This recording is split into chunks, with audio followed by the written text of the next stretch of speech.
My name is Kason and I am 26 years old. Death came without warning. That night I was in a bad mood, so I drank some alcohol alone and wandered aimlessly on the road.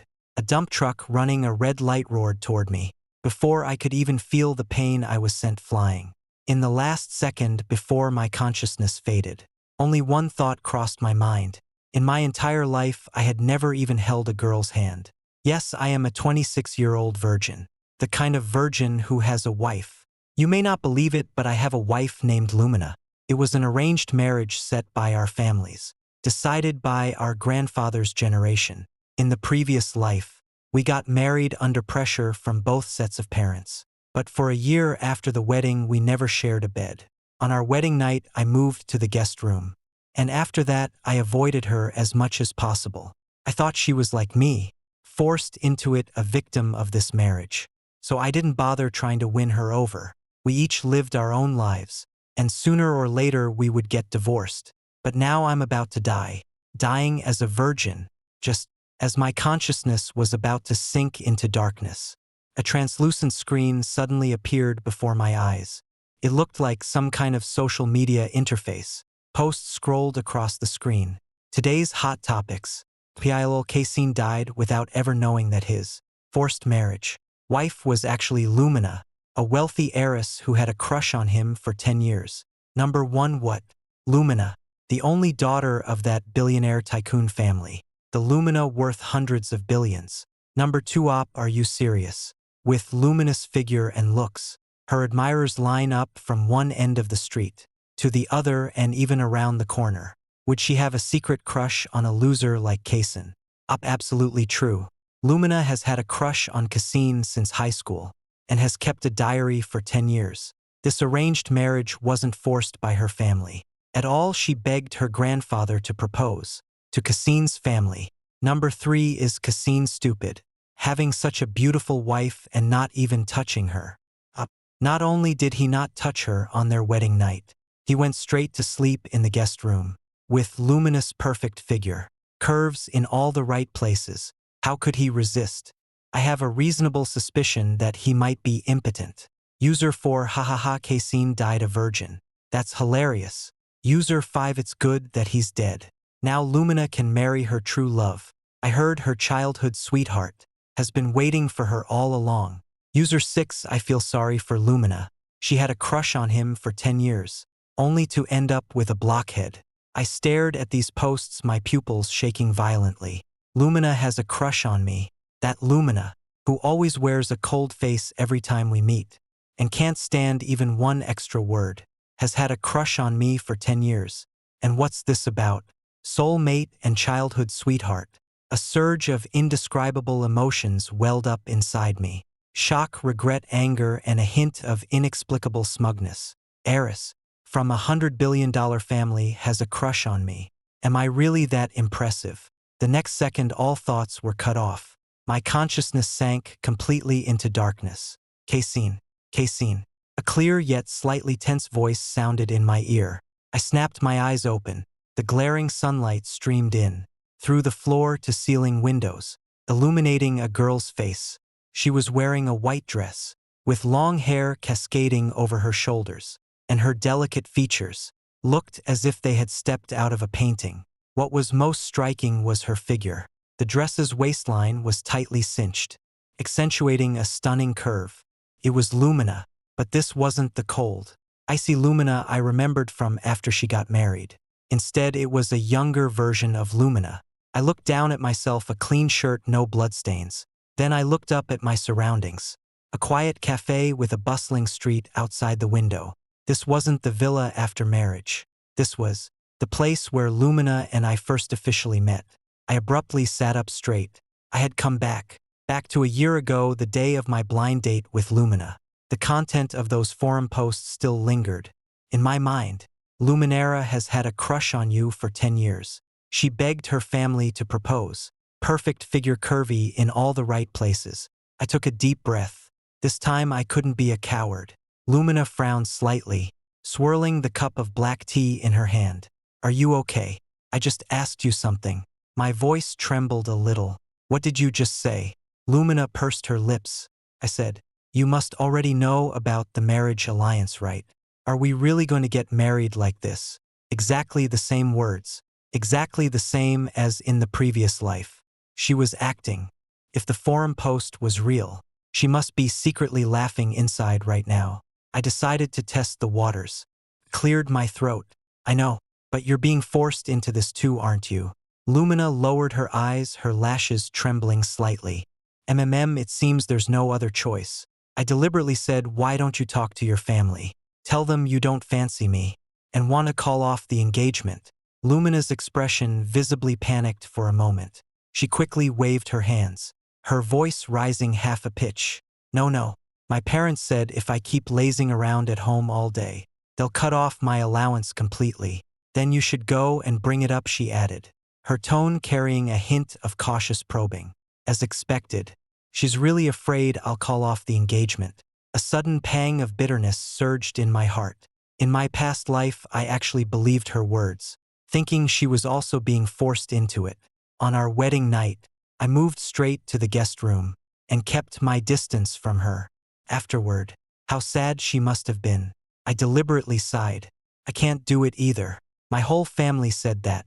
If I'm not even willing to make this small contribution of a marriage alliance, they'll kick me out of the house and let me fend for myself.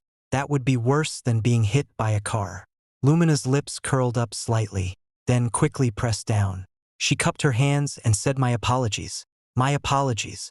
So we're both in the same boat. I also smiled and raised my hand to wave. Likewise, likewise. Then how about we cooperate instead? She suggested proactively. I said, my dad said that if I agree to the arranged marriage, he'll give me an extra $1 million in living expenses. She quickly chimed in, really? That's great. My mom also said that if I agree, she'll give me an extra supplementary card. Haha, happy cooperation wife. I extended my hand. She froze for a moment. Her ears visibly turned red. Happy cooperation husband. The tips of our fingers barely touched, before she quickly pulled them back. The wedding was grander than I had imagined. Both families had invited every relative and friend they could, filling the hotel lobby with over 100 tables. When the MC asked us to kiss, my past self had been hesitant, merely brushing her cheek in a symbolic gesture. This time I didn't hold back. I directly wrapped my arm around Lumina's waist, leaned in and kissed her. The moment our lips met, I felt her entire body stiffen. She hadn't expected it, or rather, she hadn't thought I would actually go through with it. This kiss lasted less than 2 seconds, a brief touch before parting, but Lumina's face had already turned red, to the roots of her ears, and even her neck was tinged with pink. Applause and laughter mixed together from the audience. Both sets of parents nodded in satisfaction, raising their glasses to toast the guests. On the wedding night, the bridal chamber was arranged on the top floor of the main house. According to my mom, the soundproofing was excellent. You young people can do whatever you want. We won't hear a thing downstairs. I almost lost it when I heard that. Lumina and I entered the room one after the other. Once the door was closed, the sounds from outside truly became inaudible, leaving a silence so profound that we could hear each other's breath. The bedroom was decorated in the luxurious style favored by the elders, rosewood furniture and a crystal chandelier. But the bed wasn't large, only 18 meters wide. For 2 people sleeping, a simple turn could bring them into contact. I scratched my head. Well, how about I sneak out and sleep somewhere else tonight? I regretted it as soon as I said it. How could I still be such a coward after being reborn? Lumina's ears turned slightly red as she. It wouldn't be good if we got caught. Let's just sleep in the bed together. With that, she quickly walked toward the bathroom. I'll shower first. The bathroom door closed, and soon the sound of running water came through. I sat on the edge of the bed, staring at the blurry figure behind the frosted glass door, my mind involuntarily recalling the comments from the form. Perfect figure curves in all the right places. I hadn't noticed before, but now indeed it's really impressive. About 20 minutes later, the sound of water stopped. The bathroom door opened a crack and steam rushed out. Lumina poked her head out, her cheeks flushed pink from the steam. I'm done washing. I forgot to grab my pajamas, she said in a very soft voice. Could you hand them to me? They're in the pink bag in my suitcase. Oh sure. Right away. I fumbled with my suitcase, opened it, and found that bag. I pulled it out, a slip nightgown. Black silk with barely any fabric to speak of. I took a deep breath, walked to the bathroom door, turned my face away, and reached in with the nightgown. My fingertips brushed against her slightly damp hand, and we both flinched as if shocked. Tage, thank you. After a rustling sound, the door opened. Lumina stepped out. My gaze involuntarily fell on her. The nightgown barely reached the top of her thighs, revealing two straight, slender legs.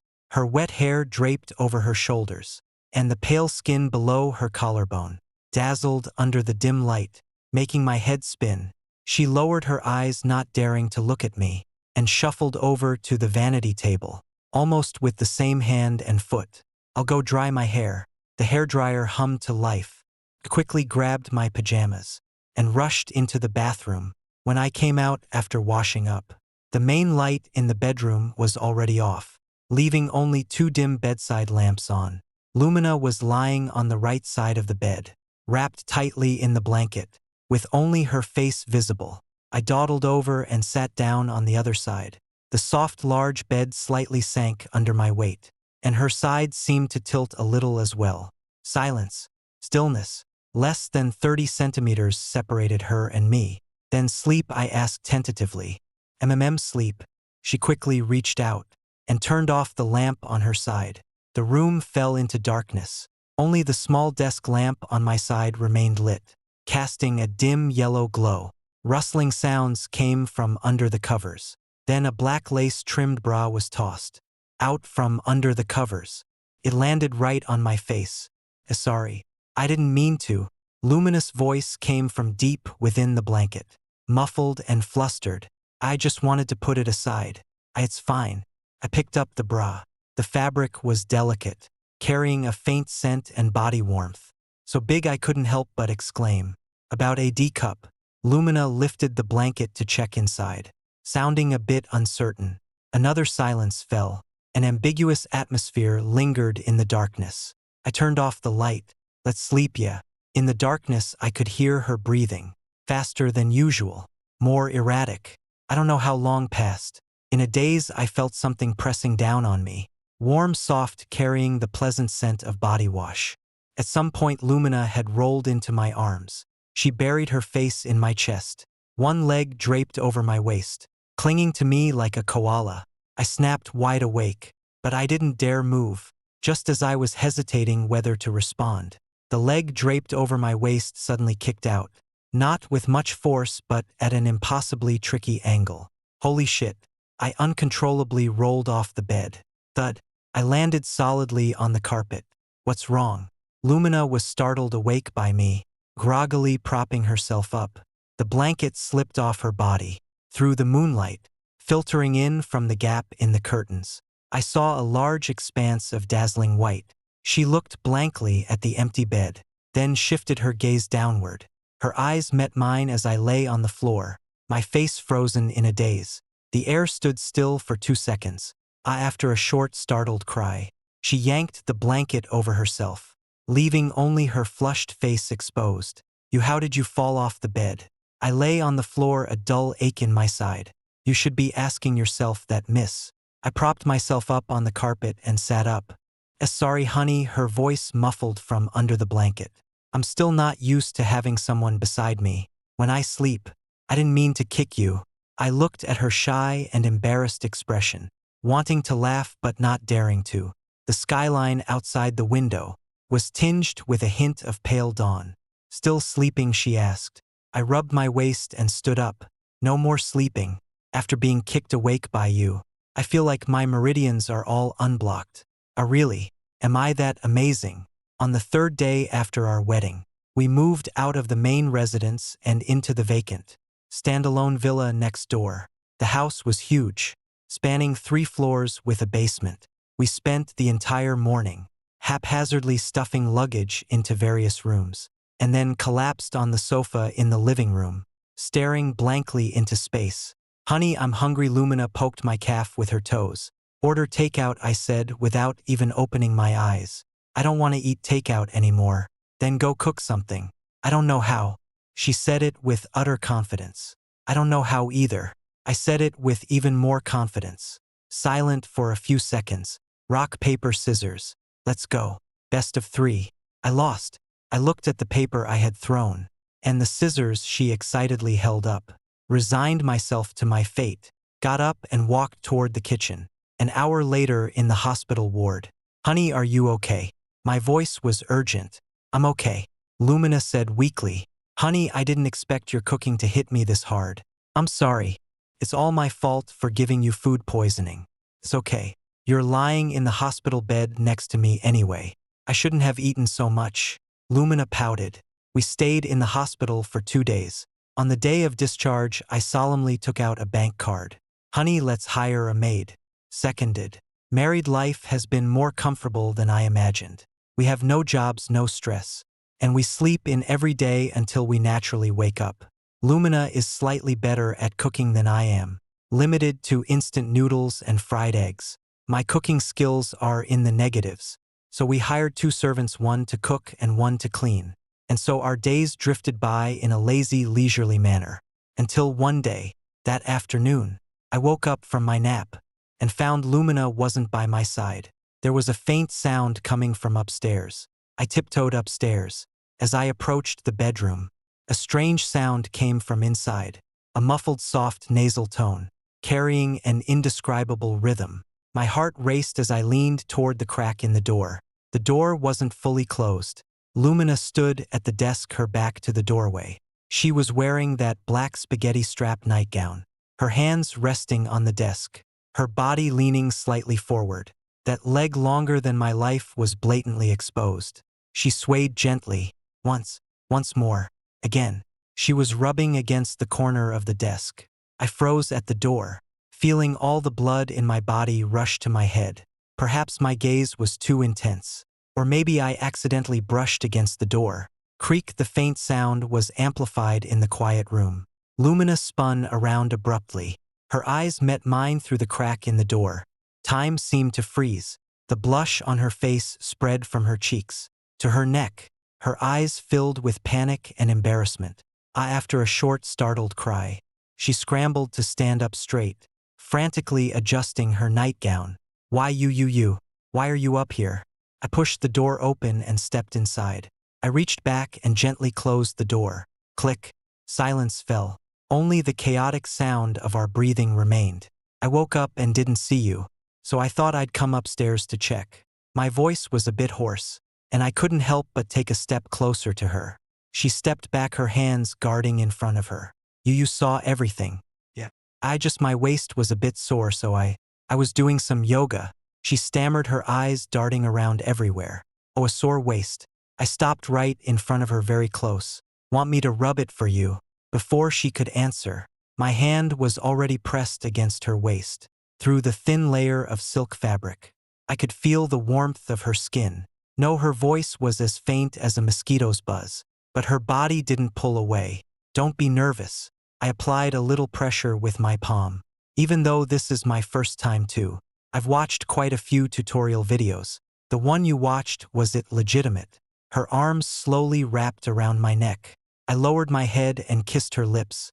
Unlike the brief, fleeting kiss at the wedding, this one was real, moist, and carried the hazy, sweet scent of a post-nap drowsiness. She responded awkwardly.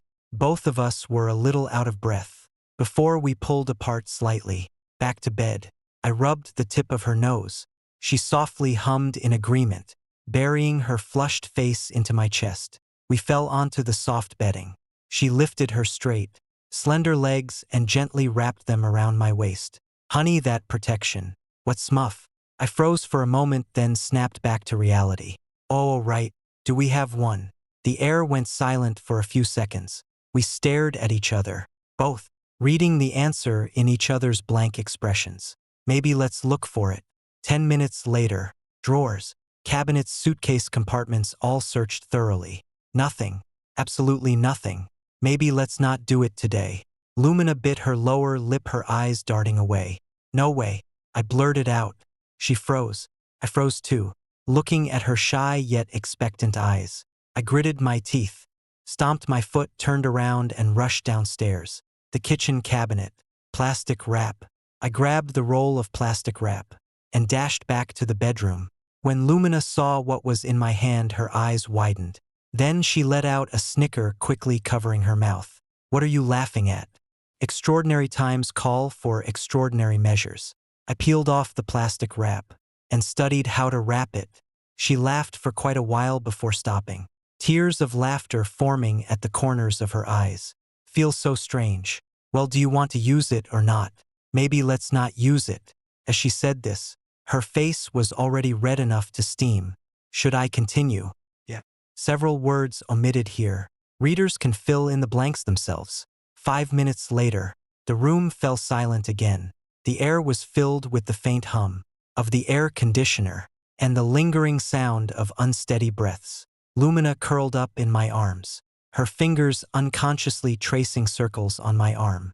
"Honey, stop sighing. 5 minutes is still impressive." I stared at the ceiling momentarily, at a loss for words. She shifted in my arms, finding a more comfortable position. "Really, I don't mind." "Then I really have to thank you." "You're welcome. After all, we're husband and wife." "No, I have to prove myself." I turned over and pressed down on top of her. 3 months into the marriage, Lumina and I had fully settled into a lazy life, waking up naturally, eating meals prepared by the servants, playing games and watching movies, occasionally going to the mall for shopping sprees, occasionally taking short trips nearby. Life feels like being soaked in a honey jar. Until that afternoon my dad called. His tone was very harsh. "Kason, you've been married for 3 months now, and you're holed up at home every day. What kind of behavior is that? Starting today, all your cards are suspended. When you find a job, they'll be reinstated." Before I could react, he hung up. I stood there frozen. "What's wrong, honey?" Lumina noticed something off about me and put down her phone. I walked over to her with a gloomy face and leaned my head on her shoulder. "Honey, I'm going to go bankrupt." "What?" "Dad said he's going to cancel my cards. He said I haven't done anything since getting married and haven't brought any benefit to the family. Might have to rely on you to support me from now on." Her expression also fell. "Honey, I can't support you." "Why?" She handed me her phone to show me, because my mom contacted me too. She said I've been holed up at home all day, doing nothing but eating and sleeping, not getting anything done. So she's going to cancel those cards and take back the properties and cars she gave me. The living room fell into a dead silence. We stared at each other, seeing the same bewilderment in each other's eyes. "Honey, are we going to sleep under a bridge? I heard it's cold under the bridge at night, and there are mosquitoes." Her voice started to crack as she snuggled closer into my arms. I held her close, my mind going blank. "Don't be afraid, sweetheart. I'll protect you." "Honey, do you have a plan?" "No." A sense of despair was spreading, just as we were holding each other, almost starting to discuss whether to go to the overpass in the south of the city or the covert in the north. A sudden flash of inspiration struck my mind. "Wait." Lumina was startled by me. "What's wrong?" I pointed at the living room. "This house, this villa, it's under both of our names. This joint property, right?" She blinked her eyes and slowly realized, "Oh, right. My mom said at the time that this counts as part of my dowry, but the property rights are jointly owned by the couple." I excitedly grabbed her shoulders. "So we don't have to sleep under a bridge." Just as joy began to rise, the cold water of reality came pouring down. "But we have a place to live. But what about food? What about utilities, gas, and property management fees? What about my skincare products and the servants' wages?" Lumina counted on her fingers, her face growing more troubled with each item. Another suffocating silence. Lumina unconsciously tugged at the hem of her nightgown. Suddenly her hand froze. "Honey," her voice changed pitch. "The bride price and my dowry when we got married. The bride price your family gave, plus the cash portion of my dowry from my family. My mom deposited it all into my card at the time. I've never touched it." I remembered too. "How much?" We both rushed into the bedroom and pulled out that bank card. Lumina fumbled to log into the mobile banking app. Entering the card number and password, the few seconds of waiting felt as long as a century. The screen flickered. The balance appeared. We leaned in close to the phone, carefully counting the string of zeros. Ones, tens, hundreds, thousands. 10,000s, 100,000s, millions. 10 millions, hundreds of millions. 200 million. A full 200 million. The air froze for a few seconds, honey. Lumina turned her head, her eyes wide open. Darling. I turned around too, my expression probably just as dazed as hers. Then, almost at the same time, we both leaped up from the floor, clutching our phones and bank cards. As we jumped and danced around the bedroom, we have money to spend. Honey, we have money again. Lumina pounced on me, wrapping her arms around my neck and her legs around my waist, bouncing around excitedly. Not just rich. Honey, we can't spend it all. We simply can't.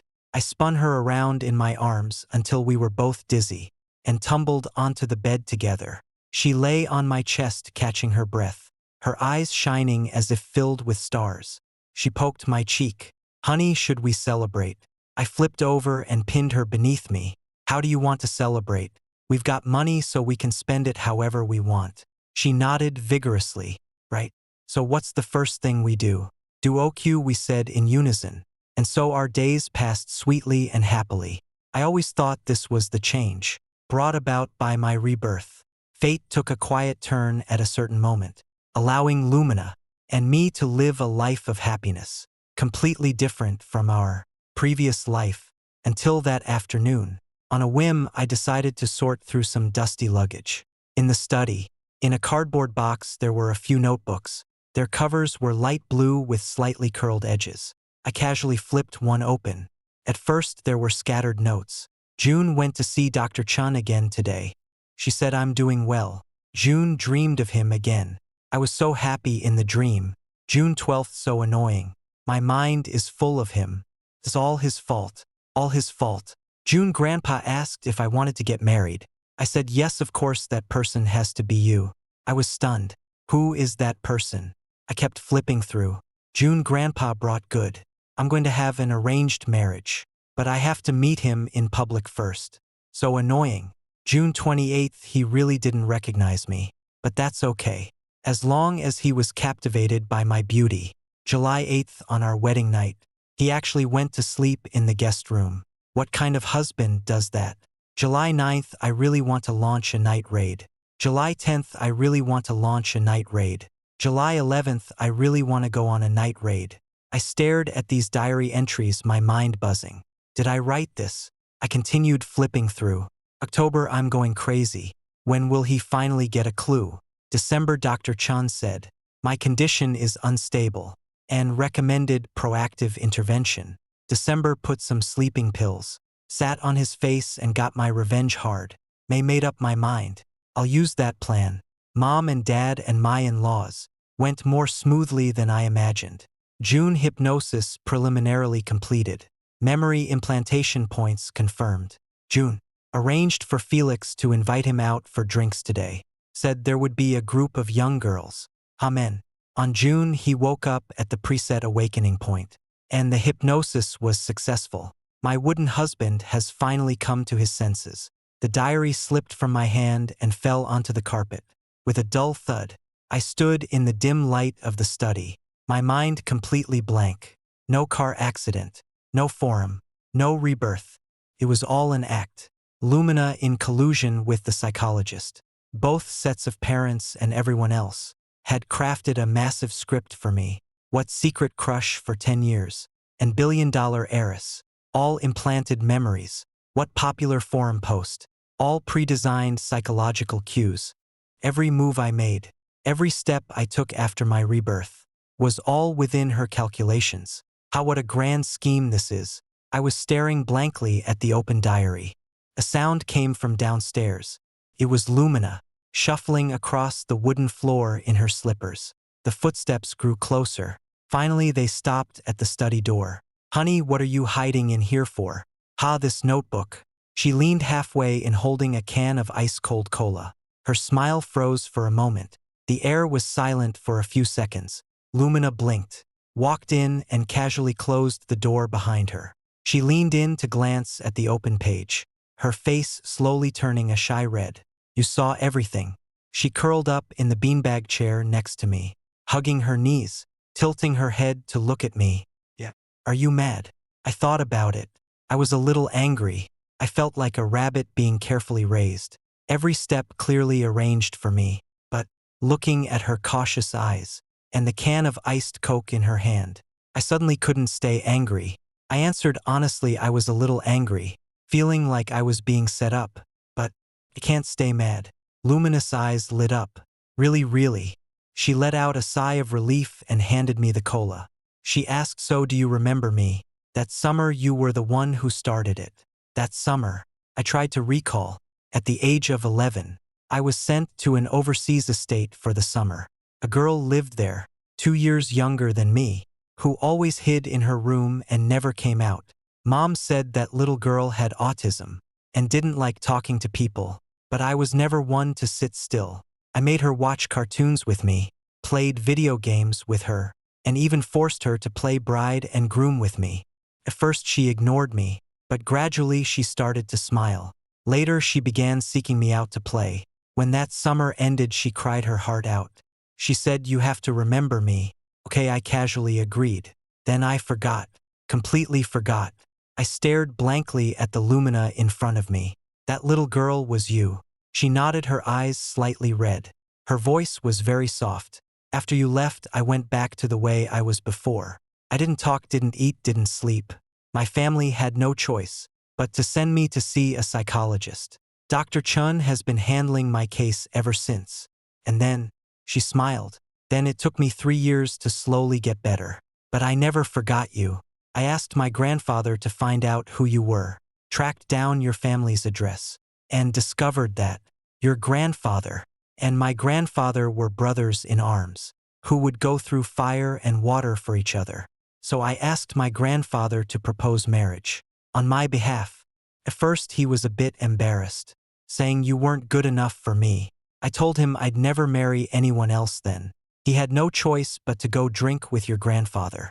As they drank, the 2 old men made the decision on the spot. I opened my mouth not knowing what to say. Luminous voice carried a hint of grievance. But after you met me, you couldn't even remember who I was. Every time we met you were so polite, and after barely 3 sentences, the conversation would fall flat. On our wedding night, you moved straight to the guest room. I waited for 3 months and you didn't react at all. I went to see Dr. Chun, and she said my condition was unstable.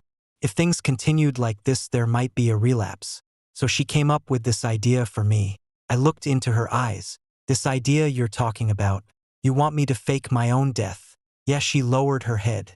The car accident was fake. The dump truck was fake. The forum was fake. And all those bullet comments in your head were hypnotically implanted. Dr. Chun said you're someone who responds to tough love, not soft persuasion. If we didn't give you a shock, you'd never take the initiative. So you conspired with the whole family to deceive me. Yeah, even my parents knew. Yeah, my in-laws were very cooperative. The card-cutting trick was my mother-in-law's idea. I was silent for a long time. Lumina secretly glanced up at me, then quickly lowered her head. If you're angry, you can scold me. You can even hit me, but you can't abandon me. You have no idea how scared I was when I wrote that diary. Afraid you'd see it and afraid you wouldn't. Afraid you'd be angry and afraid you wouldn't be. I actually deliberately put the diary in the cardboard box today. I think it's time for you to know. Don't want to lie to you anymore. As she spoke, her voice trembled a little. I reached out and pinched her cheek. Silly. I said, you're silly. She was stunned. I sighed. Such a big deal. And you've been carrying it alone for so long. If you had told me earlier, I wouldn't have ended up sleeping in the guest room on our wedding night. She retorted softly. But you can't remember, can you? I said, if I can't remember, you can remind me. How? Should I just say hello? I'm the autistic girl you abandoned when we were kids. The moment we meet, wouldn't you be scared off? I thought about it. Fair point. I pulled her into my arms. All right, I'm not mad. Really, really. Your plan is absurd, but the results are decent. She nuzzled against me like a kitten, Then will you treat me well in the future? Haven't I been treating you well enough? Not enough, then I'll keep working hard. Honey, tell me the truth. When it was only 5 minutes the first time, were you really nervous? Shut up. The sunset outside the window streamed into the study, painting everything in warm gold. Holding Lumina, I suddenly felt being designed might not be such a bad thing after all. In the 3rd year of marriage, life remained the same. Waking up naturally, playing games, petting the cat, and fighting with Lumina over the last slice of pizza. The only difference was that my cooking had evolved. From deadly poison to barely edible. Lumina's comment was, "You've gone from a negative score to 0. Honey, you're amazing. Thanks, I think I'm pretty impressive too." That afternoon, I had just finished a ranked match when Lumina walked out of the kitchen, carrying a plate of cut fruit. She approached the coffee table, then suddenly covered her mouth and rushed into the bathroom, her face turning pale. The sound of dry heaving came from inside. I froze and followed her. "Did you eat something bad?" She shook her head, rinsed her mouth, but still looked unwell. "It's been like this for the past few days. I've been feeling nauseous in the mornings too." A loud buzz went off in my head. "Honey, how long has it been since your last period?" Lumina counted on her fingers, and her expression gradually froze. "It's more than 10 days late." We locked eyes for 2 seconds. Then we both rushed out at the same time. "You change your pants." You grabbed the car keys first. 10 minutes later, at the pharmacy near the community entrance, we walked in together. I said nervously, "Pregnancy tests. The most expensive ones. Give me 3. The shop assistant handed it over with a smile. "Good luck to you." The 3 minutes waiting for the results at home were the longest 3 minutes of my life. Lumina went into the bathroom, and I paced back and forth by the door. 2 cats crouched by the hallway, tilting their heads to watch me. "What are you looking at?" Never seen someone about to become a dad. The door opened. Lumina stood at the entrance, holding a pregnancy test in her hand. Her eyes read 2 lines. "Honey, you're going to be a dad." I hunkered her tightly and spun her around 3 times in the hallway until she started patting my shoulder. "Put me down. I'm going to be sick." "Oh, sorry." On the way to the hospital for confirmation, Lumina kept clutching the ultrasound appointment slip, her palm sweaty. I gave her hand a squeeze. "What are you nervous about?" "I'm afraid it might be a mistake. If it's wrong, we'll just keep trying." She shot me a glare, but the corners of her mouth couldn't help curling up. In the ultrasound room, the doctor pointed at a tiny, shimmering spot on the screen and said, "See this? It's the fetal heartbeat. 6 weeks along and very healthy." Lumina's tears fell instantly. My nose stung too, but I held it together. "I'm a father now. I can't cry." As we walked out of the hospital, the sunlight was beautiful. Lumina held my arm, her other hand resting on her still flat belly. "Honey, do you think he'll look like you or me?" "Like you, that would be prettier." "What if he inherits your intelligence?" "Lumina, what do you mean by that?" She smiled, her eyes curving into crescents, as she stood on tiptoe and kissed my cheek. "Just kidding. It doesn't matter who you look like as long as it's you." I wrapped my arms around her waist, lowered my head and kissed her hair. "Come on, let's go blow up the group chat." The 6-person family chat had already been renamed Mystery Surprise. I posted a photo of the ultrasound report, along with a message, "Confirmed. 6 weeks. You're all going to be grandparents. My mom, I'm going to be a grandma. My dad, great. Excellent, absolutely wonderful.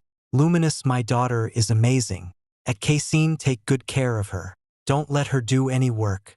Lumina's dad at Casein, kid, drive slowly and stay safe. Also, congratulations." My mom added another sentence at Casein at Lumina. "You two move back home immediately. No refusing. I want to take care of my daughter-in-law myself." Lumina leaned on my shoulder, looking at the phone screen and laughing out loud. "Honey, do you think we can escape this time?" I looked at the messages flooding the group chat and, "No escaping. Let's just accept it. So we're moving back." I put away my phone and pinched her cheek. "Move back in. Besides, we have a place to free-load meals now. And we can save some money too." Luminous eyes lit up. "Good point. So shall we go mooch dinner now?" "Let's go. Time to head home." The setting sun stretched the two shadows long, overlapping them like a painting.